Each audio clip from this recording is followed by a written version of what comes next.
কালকে যে পচা তরমুজটা ফেলে দিয়েছিলাম সেই তরমুজ থেকে মনে হয় এতগুলা তরমুজের গাছ হয়েছে। টয়া, তোমরা মা ও মেয়ে অনেক ভালো, তাই তো তোমাদের ফেলে দেওয়া সেই পচা তরমুজ থেকে এই লাউ পুকুরে এতগুলো তরমুজ হয়েছে। এই লাউ বাগানের তরমুজগুলো বাজারে যাচ্ছি রে মা, ঘরে যে রান্না করার মতো কিছুই নেই। তুই বাড়িতেই থাক, আমি ফেরার সময় তোর জন্য একটা চকলেট কিনে নিয়ে আসবো, কেমন?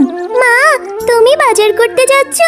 আমাকেও তোমার সাথে করে নিয়ে যাও না মা। তোকে সাথে করে কিভাবে নেব বল? তুই তো আমার সাথে গেলেই এইটা ওইটা খাওয়ার জন্য বায়না করবি। আমার কাছে এখন বাড়তি কোনোই টাকা নেই, আর তুই তো আমার সঙ্গে গেলেই বলতে থাকবি এইটা কিনে দাও ওইটা কিনে দাও। এত কিছু কিনে দেওয়ার মতো কোনো টাকাই যে আমার কাছে নেই রে মা। তুই বাড়িতেই থাক, সেটাই ভালো হবে। ও মামা, আমি এটা ওইটা কিনে দেওয়ার জন্য কোনো বায়না করব না। তুমি তোমার সঙ্গে করে আমাকে একটু নিয়ে যাও না মা। আমার যে বাড়িতে একা একা থাকতে একদম ভালো লাগে না। আমার কাছে যে টাকা আছে সেই টাকা দিয়ে তো ভালো মতো বাজারই করতে পারবো না রে মা। তুই কিন্তু কোনো কিছু খাওয়ার জন্য একদম বায়না ধরবি না। আমার কাছে এখন কোনো টাকা নেই, তাড়াতাড়ি চল, এখন দেরি হয়ে যাচ্ছে। এরপর টয়া ও তার মা বাজার করতে যায়। টয়ার মা যখন বাজার করছিল তখন টয়া বাঘের দোকানে তরমুজগুলোর দিকে ড্যাব ড্যাব করে তাকিয়েছিল। ও মামা, দেখেছো পাশের দোকানের বাঘ মামা কি সুন্দর তরমুজ বিক্রি করছে। তরমুজগুলো দেখতে কত সুন্দর, কি সুন্দর ঘ্রাণও বের হয়েছে, তাই না মা? হ্যাঁ রে টয়া, তরমুজগুলো দেখতে খুব সুন্দর, একদম রসালো টাইপের মনে হচ্ছে। কিন্তু কি হয়েছে রে মা? ও মামা, তাহলে আমাকে একটা ছোট দেখে তরমুজ কিনে দাও না। ওই তরমুজগুলো দেখতে খুব লোভনীয় মনে হচ্ছে, আমার যে খুব করে খেতে ইচ্ছে করছে মা। আমার যে তরমুজ খাওয়ার জন্য খুব লোভ লাগছে, আমাকে একটা তরমুজ কিনে দাও না মা। টয়া, এই জন্যই আমি তোকে বলেছিলাম আমার সঙ্গে বাজারে আসতে না। কতবার করে বললুম আমার কাছে এত টাকা নেই এখন, তারপরেও বারবার বায়না করেই যাচ্ছিস। আর এখন তরমুজের দাম যে অনেক টাকা, এত টাকা আমি কোথায় পাবো? এমনি বাজারে এসে সবজির যে দাম দেখছি তাতে সবজি কিনা মুশকিল হয়ে যাবে। কিন্তু মা, আমার যে তরমুজ খাওয়ার জন্য মনটা ছুটে গিয়েছে, আমাকে ছোট্ট দেখে একটা তরমুজ কিনে দাও না মা। আচ্ছা ঠিক আছে, চল বাঘ মামাকে বাকিতে একটা তরমুজ দিতে বলি, যদি দেয় তাহলে কিনে দেব, আর নয়তো কিছুদিন পরে, বুঝলি? বাঘ মামা, আপনার দোকানের তরমুজগুলো দেখতে খুব সুন্দর লাগছে, মনে হচ্ছে কাটলে সেটা খুব লাল বের হবে আর খেতেও মজা হবে। তা বাঘ মামা, আমাকে বাকিতে একটা ছোট দেখে তরমুজ দিন না, আমি আপনাকে 2-3 দিন পরেই টাকাটা দিয়ে দেব। আরে শেফা, তরমুজ কিনতে এসেছিস, তাও আবার বাকিতে? বাকির নাম ফাঁকি। আমার দোকানে আমি বাকিতে কোনো তরমুজ বিক্রি করি না। নিলে নগদ 400 টাকা দিয়ে 1 কেজি একটা তরমুজ কিনে নিতে হবে। আগে 400 টাকা দিয়ে তারপর তরমুজ কিনে নিয়ে যা। আমার দোকানে আমি কোনো বাকিতে বিক্রি করি না রে। বাঘ মামা, আমার মেয়েটা যে তরমুজ খাওয়ার জন্য খুব বায়না করছে, আপনি না হয় ছোট দেখি একটা তরমুজ দেন না বাঘ মামা। আমি 2-3 দিন পরে এসে আপনার বাকি টাকাটা দিয়ে যাব। আরে শেফা, তুই তো বড্ড জ্বালাচ্ছিস, যা তো এখান থেকে, ডিস্টার্ব করিস না। আমাকে নতুন একটা কাস্টমার ধরতে দে।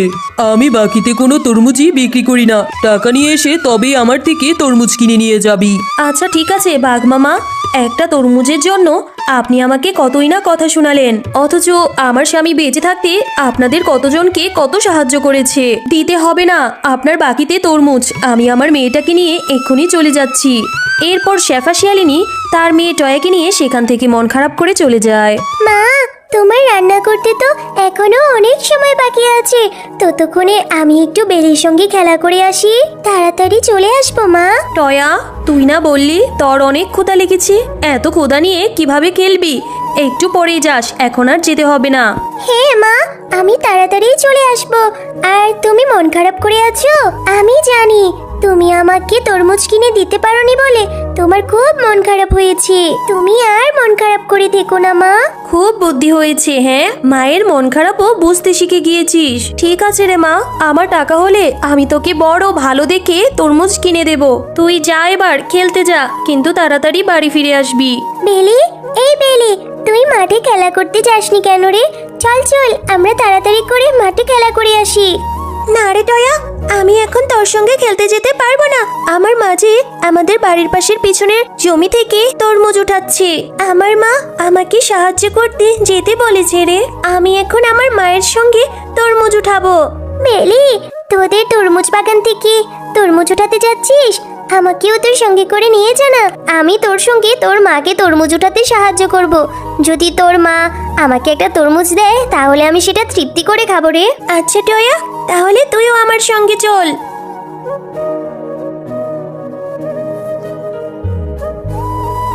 মা, তোমার তরমুজ উঠানো কি হয়ে গিয়েছে? আর তরমুজগুলো কি পেকেছে? দাও তো আমাকে একটা তরমুজ, আমি খাবো। দেখো মা, আমি টয়াকে আমার সঙ্গে করে নিয়ে এসেছি।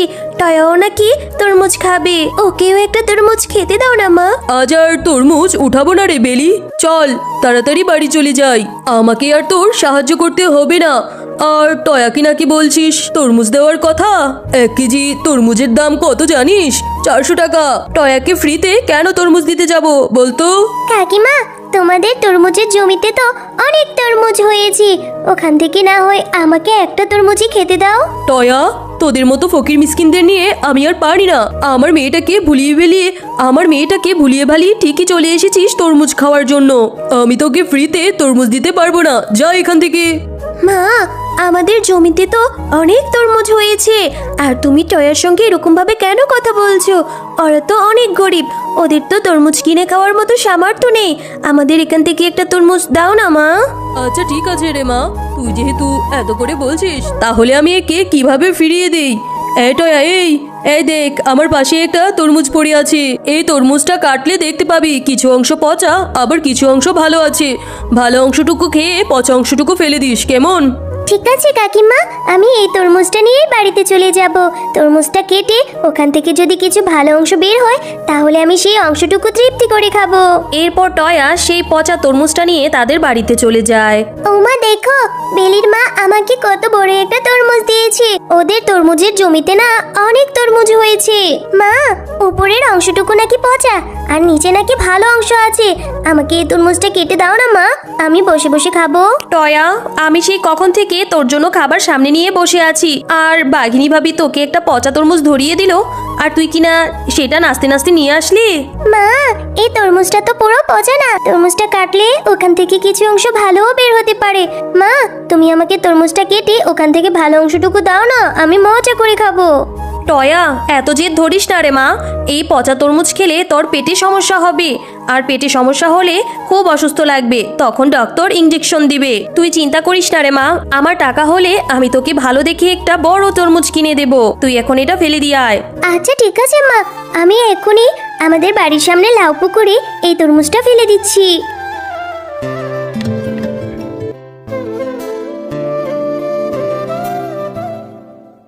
কি রে টয়া মা, এত রাত হয়েছে এখনো ঘুমাসনি? মন খারাপ করিস না রে মা, আমি তোকে কথা দিচ্ছি আমি টাকা জমিয়ে তোকে বড় দেখে একটা তরমুজ কিনে দেবো রে মা। আচ্ছা মা, আমি আর মন খারাপ করব না, চলো এখন আমরা ঘুমিয়ে পড়ি। মা, দেখেছো আমাদের লাউ পুকুরে কত তরমুজ ধরেছে। মা, কালকে যে পচা তরমুজটা ফেলে দিয়েছিলাম সেই তরমুজ থেকে মনে হয় এতগুলো তরমুজের গাছ হয়েছে। টয়া, তোমরা মা ও মেয়ে অনেক ভালো, তাই তো তোমাদের ফেলে দেওয়া সেই পচা তরমুজ থেকে এই লাউ পুকুরে এতগুলো তরমুজ হয়েছে। এই লাউ বাগানের তরমুজগুলো কখনো শেষ হবে না। তোমরা যত ইচ্ছে তত তরমুজ এখান থেকে ছিঁড়ে খেতেও পারবে, আবার এখান থেকে তরমুজ নিয়ে বিক্রি করে তোমাদের অভাবও দূর হয়ে যাবে। আরে, এইটা তো দেখছি জাদুর লাউয়ের বাগান। সত্যি এবার আমার মেয়ের ইচ্ছেটা পূরণ হলো, আমার মেয়েটা এখন মন ভরে তরমুজ খেতে পারবে। হে মা, এখন এই লাউ বাগান থেকে তরমুজ নিয়ে আমি মজা করে খাবো, আর এই তরমুজ বিক্রি করে আমাদের সংসারের অভাবও দূর হয়ে যাবে। মাঝে মধ্যে খেলতে খেলতে আমরা এমন কিছু করে ফেলি যা পরে আমাদেরকে বিপদের মধ্যে ফেলে। আজকে আমাদের গল্পটা খেলতে খেলতে এরকমই একটা বিপদে পড়ার গল্প। ঢোলকপুর গ্রামে একটা মিষ্টি বাচ্চা তার বাবা মার সঙ্গে থাকতো। ও ছিল খুবই সুন্দরী ও মিষ্টি স্বভাবের। বাড়ির লোকেরাই শুধু নয়, গ্রামবাসীরা সবাই তাকে ভালোবেসে মুন্নি বলে ডাকতো। এমনই একটা দিনের কথা, ঠান্ডা জলে স্নান করে মুন্নি তার বাড়ির উঠোনে শুয়ে নিজের চুল শুকোনোর জন্য অপেক্ষা করছিল। শুয়ে থাকতে থাকতে সে ঘুমিয়ে পড়ল।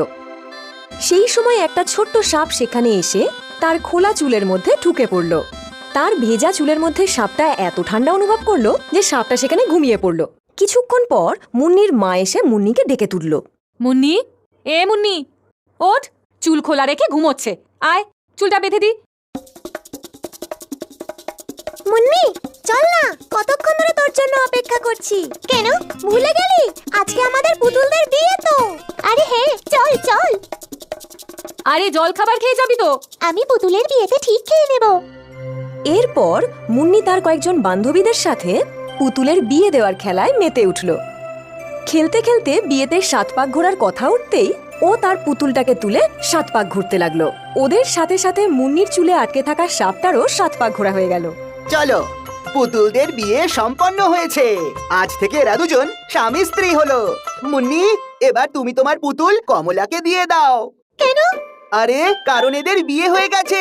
কারণ মেয়ে তার বিয়ের পরে নিজের বাড়ি ছেড়ে স্বামীর বাড়িতে চলে যায়। আজ থেকে ওর স্বামী সবকিছু। এরকম কেন? স্বামী সবকিছু, আমি কিছু নই কেন? আমি তো এটুকুই জানি, বাকি কথা গিয়ে তোমার মাকে জিজ্ঞেস করো। মুন্নি বাড়িতে যখন পৌঁছলো ও জিজ্ঞেস করতে মা উত্তর দিলেন, স্বামী আসলে কে? স্বামী হলো সে যার সাথে আমরা 7 পাকে বাঁধা পড়ি। এই 7 পাক ঘোরার পরে স্ত্রীর সমস্ত রকম খেয়াল রাখা, তার যাতে কোনো রকম অসুবিধে বা কষ্ট না হয় সেটা দেখার দায়িত্ব হলো স্বামীর। মুন্নির চুলে আটকে থাকা সেই ছোট্ট সাপটা এই সব কথা শুনছিল। সেই বাচ্চা সাপটাও তার মাকে গিয়ে একই প্রশ্ন করেছিল। তখন তার মাও তাকে একই কথাই বলল যা মুন্নির মা মুন্নিকে বলেছিল। তখন সেই কথাটাই বাচ্চা সাপের মাথায় ঢুকে গেল। আমিও তো মুন্নির সাথে সাথে 7 পাক ঘুরেছিলাম, তাহলে তো মুন্নি আমার বউ। আজ থেকে ওর খেয়াল রাখা, যাতে ওর ক্ষতি না হয় সেটা দেখা, এটা আমার কর্তব্য। সেই দিনের পর থেকে সেই বাচ্চা সাপটা মুন্নির আশেপাশে সারাক্ষণ থাকতো। মুন্নি যেখানেই যেত ও সেখানেই পৌঁছে যেত। আর যদি কেউ মুন্নির ক্ষতি করার চেষ্টা করত, মুন্নে, দেখা, তুই আমার বাগানের আম চুরি করে পালাচ্ছিস। না, এগুলো তো আমাদের বাগানের আম। মিথ্যা কথা বলছিস। না, ও সত্যি কথা বলছে, এগুলো ওদের বাগানের আম। চুপ কর, তুই এখান থেকে যেতে চাইলে যা। মুন্নিকে তো আমি তখনই যেতে দেবো যখন ও আমাকে এখান থেকে অর্ধেক আম দিয়ে যাবে। না, আমি একটাও আম দেব না। আরে দে আমার, না দিয়ে পালাবি কোথায়? সব সব সব বাঁচাও, বাঁচাও। ক্ষমা করে দাও মুন্নি, ক্ষমা করে দাও, ভুল হয়ে গেছে। ঠিক আছে ঠিক আছে, যেতে পারো। হ্যাঁ রে, দেখলি তুই এই সাপটা কিভাবে তোকে রক্ষা করলো? তোর বন্ধু নাকি রে? সাপটা আমার বন্ধু কি করে হতে পারে? হঠাৎ করে চলে এসেছে হয়তো। সেদিন মুন্নি ভেবেছিল সাপটা হয়তো এমনিই চলে এসেছিল। কিন্তু সেদিনের পর মাঝে মধ্যেই সেই বাচ্চা সাপটাকে ও দেখতে পেয়ে বুঝতে পেরেছিল যে বাচ্চা সাপটা আসলে ওর বন্ধু। ও যেখানেই যায় বাচ্চা সাপটা সেখানেই যায়। এই কথাটা ও কমলাকেও বলল। কমলা ওকে বলল যে এই কথাটা যেন ও কাউকে না বলে, নয়তো সাপের বাচ্চাটাকে কেউ ধরে ফেলতে পারে। কিন্তু ওই বাচ্চা দুটো এটা বুঝতে পারছিল না যে ওই সাপটা মুন্নির আশেপাশে কেন ঘুরে বেড়াচ্ছে। বাচ্চা সাপটা যখনই ওদের এই আলোচনা শুনতো, ফোঁস করে বলতে চাইতো যে মুন্নির আশেপাশে ও কেন ঘুরে বেড়াচ্ছে, কারণ ও হলো মুন্নির স্বামী। কিন্তু না মুন্নি বুঝতে পারতো, না বাচ্চা সাপটা কিছু বোঝাতে পারতো। যাই হোক, এ তো গেল ছেলেবেলার কথা। কিন্তু বিপদ তখন হলো যখন মুন্নি যুবতী হলো। একদিন ওর বিয়ের জন্য পাত্রপক্ষের তরফ থেকে ওকে দেখতে এলো। বাহ, মেয়েটা তো খুব সুন্দর। আমরা এই সম্বন্ধে রাজি আছি। লজ্জা কেন পাচ্ছ? এবার চিরদিনের জন্য তো আমার বাড়িতেই তোমাকে যেতে হবে। এই কথাটা চারদিকে ছড়িয়ে পড়ল যে মুন্নির সাথে একটা সাপ ঘুরে বেড়ায়। ছোটবেলায় ওর থেকে আম কেড়ে নিতে আসা ডানপিটে ছেলেটা, ওর বান্ধবী কমলা, এমনকি বিয়ের জন্য দেখতে আসা পাত্রপক্ষের সবাই, এমনকি মুন্নির পরিবারের সবাই এটা স্বীকার করে যে সাপটি তাদের মধ্যে কারোর কোনো ক্ষতি করেনি। শুধু পাত্রপক্ষের সবাইকে তাড়া করে গ্রামের একেবারে বাইরে বের করে দিয়ে এসেছিল। যদি এভাবেই চলতে থাকে তাহলে মুন্নির বিয়ে কোনো দিন হবে না। এর পরেও যখন ওরা বুঝলো যে সাপটা মুন্নির পিছু ছাড়েনি, তখন মুন্নির বাবা মা বাড়িতে একটা সাপুড়েকে ডেকে নিয়ে এলো।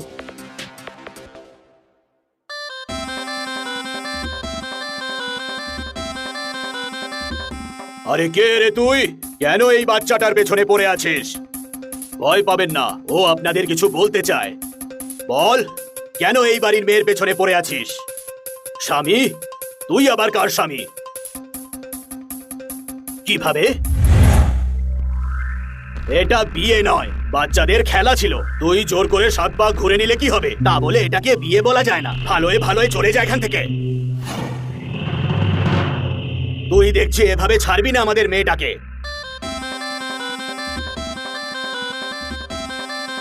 ভয় পেও না, এরা হলো এই সাপের ফ্যামিলি।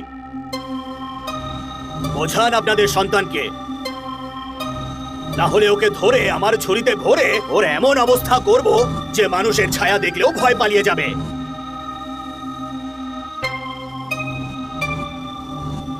Bye bye. এবার আপনারা আপনাদের মেয়ের বিয়ে যেখানে খুশি দিতে পারেন। এবার ওই সাপ ওর পিছনে আর কোনোদিনও আসবে না। আপনার ছেলে অফিস ছুটি হওয়ার পর ওভারটাইম কাজ করে মা। ওভারটাইম কাজ করলে টাকা বেশি পাওয়া যায়। উফ, তুমি কি আমাকে খেতে দেবে? আর একটা কথা বলে না খেয়ে চলে যাব। আমি তোমার ভালোর জন্য বলি, তুমি তো আমার কোনো ভালো কথা কানেও নাও না। আর রইলো আমার বড় ছেলের কথা, সে তো আমার ছেলে, তাই তাকে নিয়ে কথা বলার অধিকার আপনার নেই। দাদা, তুমি বুকে হাত দিচ্ছ কেন? তোমার কি খারাপ লাগছে? দাদা, কি কি হয়েছে?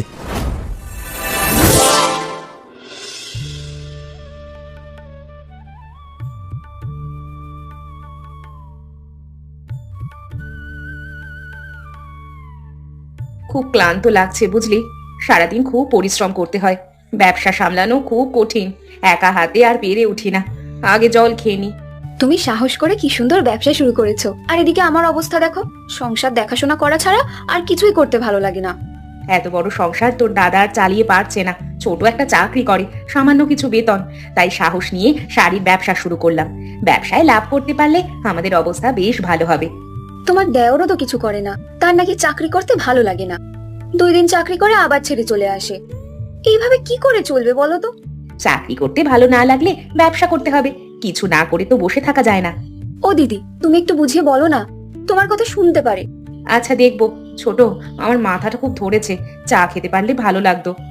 দিদি, তুমি একটু এবার বিশ্রাম করো, আমি তোমার জন্য এক্ষুনি চা নিয়ে আসছি। তোকে এখন চা বানাতে যেতে হবে না, একা হাতে আর কত কি করবি বলতো? পরিবারের সবার দেখাশোনা তোকেই করতে হয়। একটু বসে কি বিশ্রাম নিতে ইচ্ছে করে না তোর? বিশ্রাম নিলে কিভাবে চলবে বলো দিদি? মায়ের আবার ওষুধ খাওয়ার সময় হয়ে গেছে। আজকে মায়ের ওষুধ আমি দিব, তুই একটু বসে বিশ্রাম নে। মাঝে মাঝে মনে হয় 10টা হাত। সত্যি, যদি 10 হাত হতো তাহলে ভালোই হতো। দিদি শোনো না, মাকে ওষুধ আমি খাইয়ে দিচ্ছি, তুমি গেলে আবার তোমাকে কথা শোনাবে। মা আগেকার দিনের মানুষ, মা চায় আমি সংসারের কাজ করি, কিন্তু আমার যে ব্যবসা করতে ভালো লাগে। দেখো দিদি, মা একদিন তোমার কথা ঠিক বুঝবে।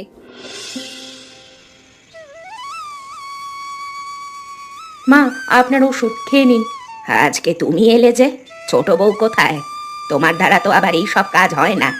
একা ছোট বউ সংসারের সব দায়িত্ব পালন করে। মা, আমি জানি ছোট সারাদিন অনেক কষ্ট করে, কিন্তু এই সংসারটাকে ভালো রাখতে হলে যে বাইরে কাজ করতে হবে।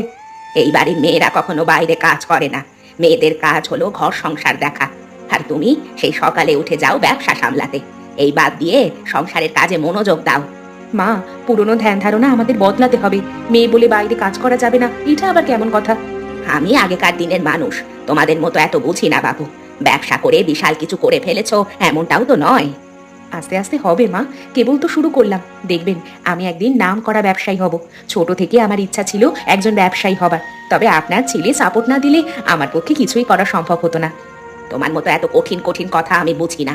আমার ওষুধ দাও, খেয়ে নি। নিয়ম করে ওষুধ না খেলে মাজার ব্যথাটা আমার বাড়বে। আর একটু জল দিব মা? জল লাগবে না, তমাল বাড়ি এসেছে। ছেলেটা আগে সন্ধ্যার পর বাড়ি চলে আসতো, এখন আসে রাত 10টার দিকে। এত দেরি করে বাড়ি কেন আসে বুঝি না। আপনার ছেলে অফিস ছুটি হওয়ার পর ওভারটাইম কাজ করে মা। ওভারটাইম কাজ করলে টাকা বেশি পাওয়া যায়। আচ্ছা আচ্ছা, তমাল আসলে আমার কাছে একটু পাঠিয়ে দিও। ছেলেটার সাথে দেখাও হয় না, কথাও হয় না। আচ্ছা মা, আমি পাঠিয়ে দিব। আপনি বিশ্রাম করুন, আমি ঘরে গেলাম। ঠিক আছে।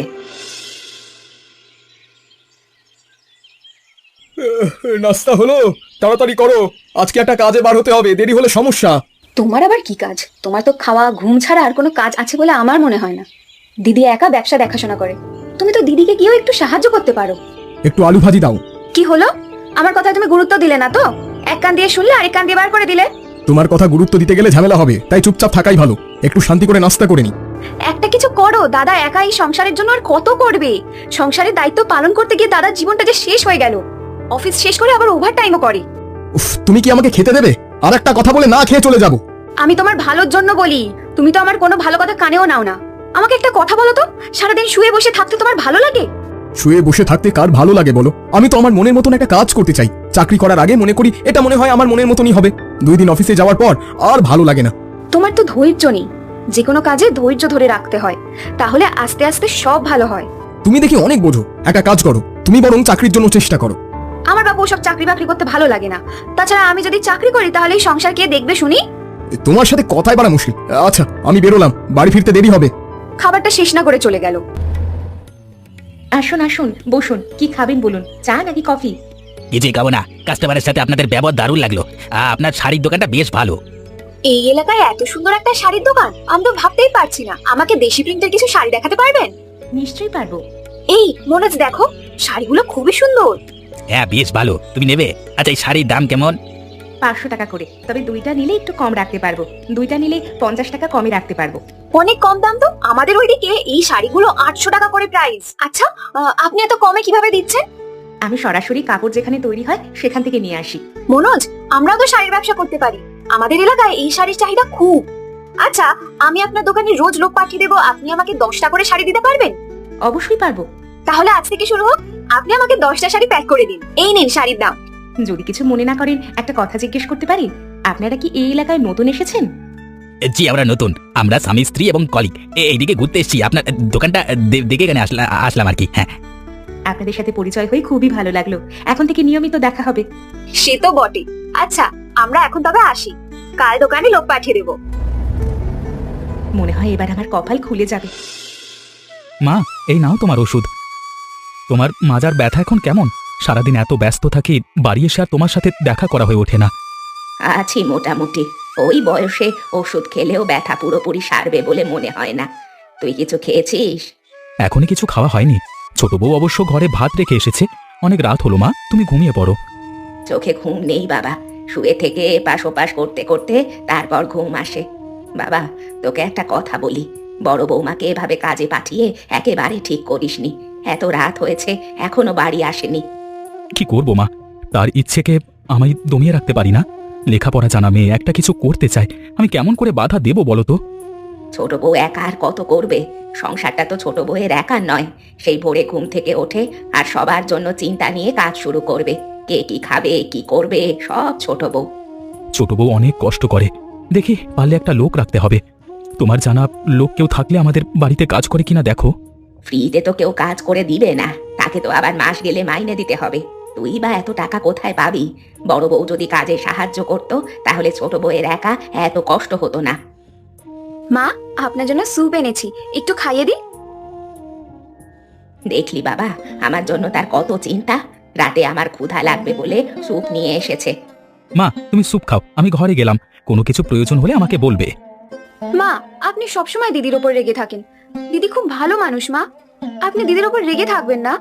তাছাড়া সংসারের কাজ করতে আমার ভালো লাগে, কেউ তো আমাকে জোর করে কাজ করায় না মা। আমি কি ভুল কিছু বলি? আচ্ছা, এবার একটু চুপচাপ ঘুমানোর চেষ্টা করুন। গতকাল অনেক টাকা লাভ হয়েছে। এইভাবে চলতে থাকলে আমার ব্যবসাটা অনেক বড় হবে। এই সংসারে আর কোনো অভাব থাকবে না। এই টাকাগুলো শিউলির হাতে দিতে হবে। মা, তুমি এসো এসো। এই নে মা, তোর পছন্দের রসগোল্লা এনেছি। তুমি আবার রসগোল্লা নিয়ে আসতে গেলে কেন? তোর তো এই বাড়িতে ঠিক মতো খাওয়া দাওয়া হয় না, আর পছন্দের খাবার খাওয়া সে তো স্বপ্নের বিষয়। মা, তুমি কি সব বলো না? খাওয়া হবে না কেন? শোনো মা, আমাকে এখনই দোকানে যেতে হবে, কাজের খুব চাপ। ছোট, আমার ঘরে আয়, দরকার আছে।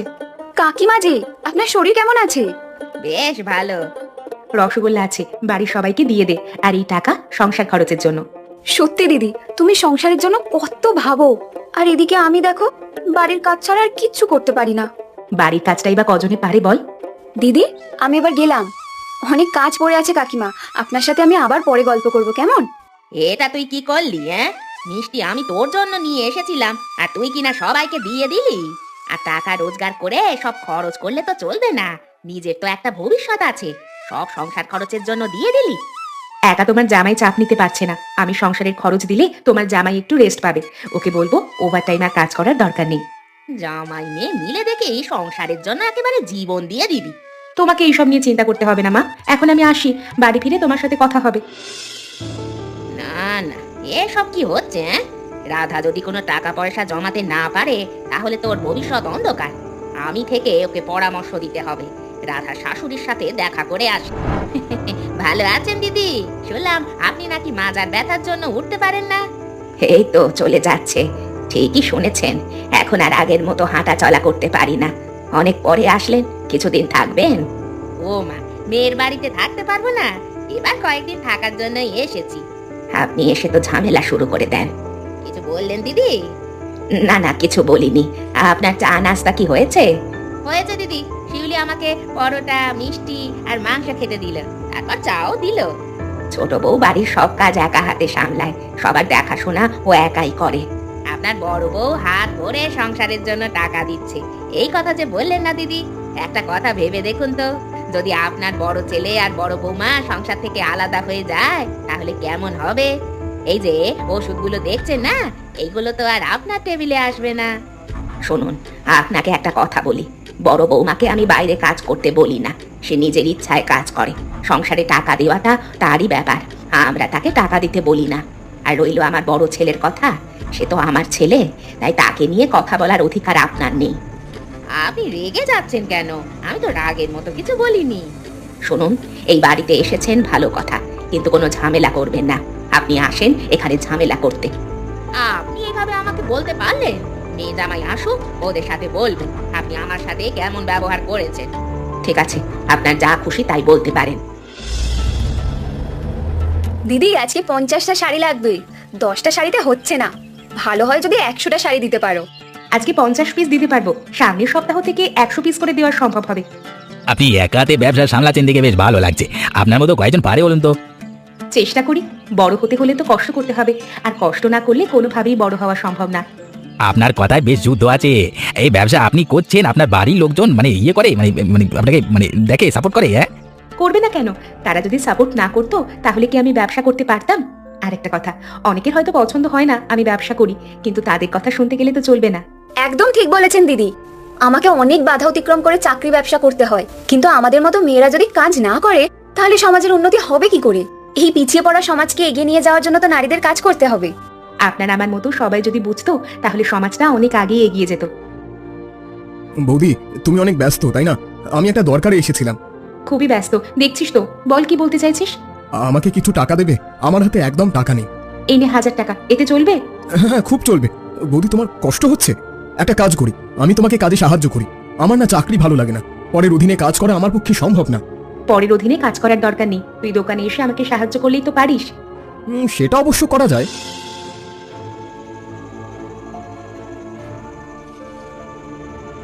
দাদা এখন আসলে?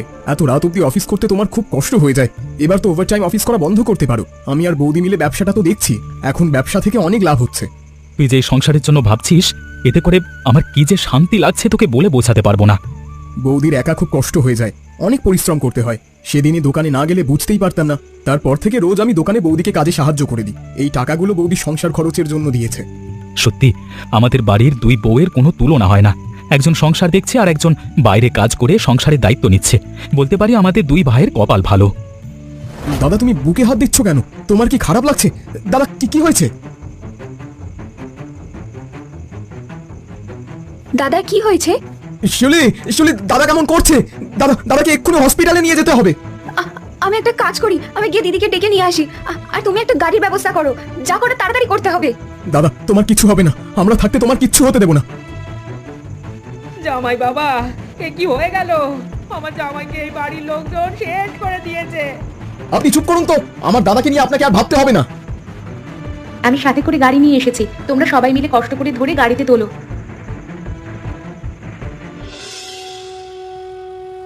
আপনারা না আসলেও পারতেন, আপনাদের তো বয়স হয়েছে, এখানে কতক্ষণ থাকবেন? আমার ছেলে অসুস্থ আর আমি বাড়ি বসে থাকবো, কিছুতেই আমার পক্ষে সম্ভব না। আজকে আমার ছেলের এই অবস্থা বড় বউয়ের জন্য। ঠিকমতো তমালকে দেখাশোনা করলে ওরা যেমন হতো না। মা, আপনি একদম এইসব কথা বলবেন না। দাদার তো হার্টের সমস্যা, এই সমস্যার জন্য কেউ দায়ী হয় না মা। দাদার একটা অপারেশন করতে হবে, আর এই অপারেশনের সব টাকা দিদিই দিচ্ছে। এমনকি আপনার কোমরে ব্যথার জন্য শহরের সবচেয়ে বড় ডাক্তার দেখানোর ব্যবস্থা দিদিই করেছে। এত টাকা তো দিদি একা দিচ্ছে। দিদি, আসলে আমরা আগের দিনের মানুষ তো, তাই আমাদের চিন্তা ভাবনার সাথে এখনকার ছেলে মেয়েদের চিন্তা ভাবনা মিলবে না। ওরা যা করে সেটা আমাদের ভালোভাবে মেনে নেওয়া উচিত। আমিও তো কত কি বলেছি, কিন্তু এখন থেকে আর কিচ্ছু বলবো না। আমরা বয়স্ক মানুষ, ওরা যেভাবে রাখবে সেভাবেই থাকা উচিত। হ্যাঁ, আপনি ঠিকই বলেছেন। বড় বৌমাকে আমি শুধু ভুল বুঝেছি। বড় বৌমা আমাদের মতো গরিব ঘরের জন্য লক্ষ্মী। শুধু বড় বৌমা নয়, আমার ছোট বৌমাও খুব লক্ষ্মী।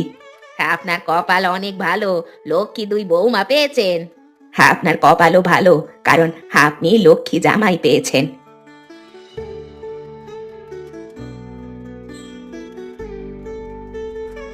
এখন আপনার শরীর কেমন আছে? আপনার ভাই বিপিনের কাছ থেকে সব খবর শুনেছি, শুনেই আমরা দেখতে চলে এলাম। এখন অনেকটা ভালো আছি, তবে অপারেশন করতে হবে বলে একটু চিন্তায় আছি আর কি। টেনশনের কিছু নেই, রাধা দিদি তো পারে। এদিকে আপনার ভাই বিপিনও তো ভালো ব্যবসা সামলাতে পারছে। এই রাধা দিদি দেখা দেখি রিয়াও ব্যবসা করে, চাকরি ব্যবসা একসাথে, মানে ওকে তো ইয়ে করতে হয়, মানে কি বলবো, মাথাও তো খাটাতে হয়। আপনাদের কথা শুনে বেশ ভালো লাগছে। আপনারা একদিন আমাদের বাড়িতে আসুন, আসলে খুব ভালো লাগবে। আপনার অপারেশন হয়ে গেলে যাব, সেদিন কিন্তু আপনাদের বাড়ি জমিয়ে খাবো। বেশ বেশ, তাই হবে। এখন আমরা আসি। খুব ভালো মানুষ মনে হচ্ছে, অনেক আন্তরিক। ওদের জন্য আমার ব্যবসাটা আজ এত নাম করেছে। ওদের মতো আমার আরো কয়েকজন কাস্টমার হয়েছে। আশা করি আমাকে আর পিছনে ফিরে তাকাতে হবে না। আর বিনীত তো আছেই, দুজনে মিলে অনেক দূর এগিয়ে যাবে। তোমাদের ইচ্ছে পূরণ হোক এই কামনা করি। রাধা, তুমি দুদিন ধরে চোখের পাতা এক করনি। আমি এখন তো বেশ ভালো আছি, তুমি একটু ঘুমানোর চেষ্টা করো। আমাকে নিয়ে তোমায় এত ভাবতে হবে না, তুমি বরং ঘুমানোর চেষ্টা করো। আমি তোমার মাথায় হাত বুলিয়ে দিচ্ছি।